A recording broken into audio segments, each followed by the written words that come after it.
Hi, my name's Lizzie Gratian and I am an ecologist within our wetlands department at the Game and Wildlife Conservation Trust, or the Game Conservancy as many of you know it as. And I've been asked to try and convince you in about 2 minutes why it might be a good idea to give a donation to the Trust, and I thought I'd just start by telling you a bit about my day-to-day working at the Trust. So I don't really have a normal day's working life at the Trust, and that's something I really love about my job. So in the spring I'm out conducting research into breeding waders, where I work with a team of researchers including undergraduates and master's students and PhD students. And here we're doing research into the causes of failure in breeding success of waders, whether that's nest predation, chick predation, problems with the habitat, environmental factors.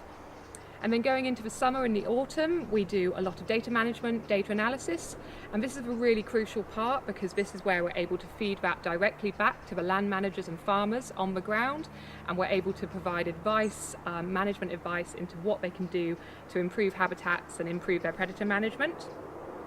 And then going into the winter, we do a number of different field projects again. This is mainly focused on migration studies, so it's tagging projects looking at migration routes of different waders and more general habitat use and habitat availability. So this just gives you a general idea of the work that we conduct at the Trust. This scientific approach and direct feedback to instigate change is the cornerstone of what we do, and this is why the politicians and policymakers listen to us.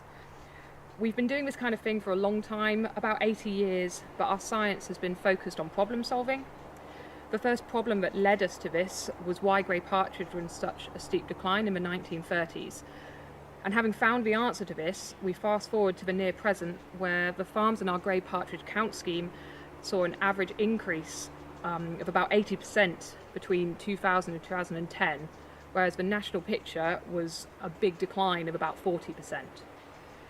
Another example is our mink raft that we developed and trialled and is now used across the world and is instrumental in getting back those water vole populations.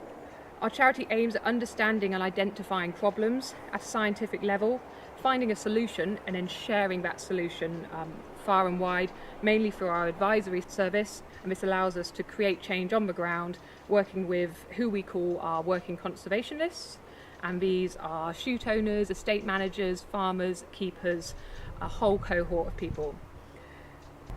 You will all know and understand the challenges that we're facing in game management at the moment, but without a robust Game and Wildlife Conservation Trust continuing to do the science, we will lack the basic facts to make the case and refute many of the misleading claims that are coming to us from those opposed to what we stand for.